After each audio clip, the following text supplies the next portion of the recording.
iyadoo ay maanta ku beegnayd sanad guuradii 21aad ee ka soo wareegtay markii la aasaasay ciidamada booliiska Somaliland ayaa maanta si ballaaran ay u xuseen ciidamada booliiska gobolka Togdheer iyadoo munaasabad ballaaran oo loo qabtay u dabaaldega sanad guuradii 21aad ee ka soo wareegtay aasaaskii ciidamada booliiska Somaliland ay kala qayb galeen taliyaha qaybta booliiska gobolka Togdheer Cabdi Muuse Cabdi gudoomiyaha gobolka Togdheer Maxamed Muuse Diiriye gudoomiyaha ku-xigeenka golaha deegaanka degmada محمد جامع حسن حضي كلا قيب قلك مسؤولين تناي كلا قيب قلان سند قوردي كوبي لباتنا دي أساس كعيدة مدى بوليس كالسوماليلان اللي قو حسي قبل كان تقدر يا وقهرين تيبا وحادن بالهم بليا حنبار سندري ودوميها قبل كتقدر محمد موسى ديريه وساقو كلا قيب قلي مناسبة دي دبالدق عيدا كبوليس قبل كان تقدر وحان وقوهم بليا دمان بعيدة مدى بوليس كالسوماليلان وحان هذا الذي يسي كمدها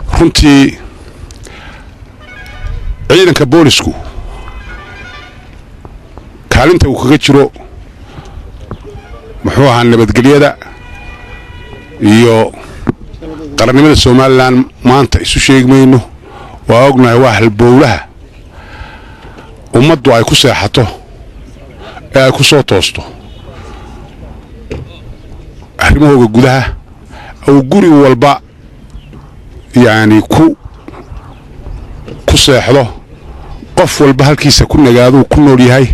si nabadgeliyana oo hawlihiisa ugu wato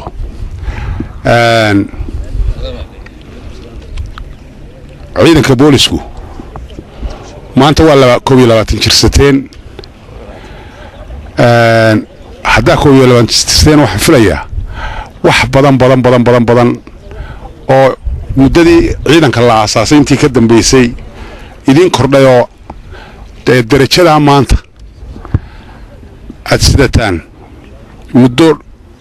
dhowr iyo 10 sano meeydaan sidan ugu dambeyntii waxa halkaasi kala hadlay ciidamada booliiska gobolka Togdheer taliyaha ciidanka booliiska gobolka Togdheer Cabdi Muuse Cabdi oo isaguna dhambaar hambaliya u diray ciidamada booliiska gobolka Togdheer uguna hambaliyay kaalinta muuqatay kaga jira nabadgelyada gobolkani Togdheer anigoo ugu hambaliyay sanad guurada 21aad ee aasaaska ciidanka booliiska sida daraadeed markii hore waxaan salaan uga sidaa ciidanka inay taliyaha ciidanka booliiska oo hambaliya u soo diray ciidanka iyo xasaskooda marka xigana waxaan salaamayaa baha saxaafada annagoo maanta laga xusay ciidanka booliiska sanad guuraysa gobol laga xusay taliska guud ee ciidanka booliiska oo dhammaan matala ciidanka booliiska haddana halka waxaan u soo qaadan maadaama maalin farxad tahay inaanu maalinta farxadda la qaybsano sanaduna intayada uga dhirahno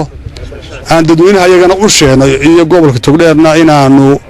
la shaqeynayno xagga nabadgelyada iyo wixii hawlo dhan baanu hawsheeda gacanta ku qabanayno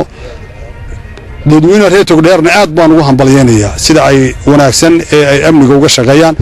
وبرواقة محمد شبكة عالمية ضغط مدى نيوز مقالة برعو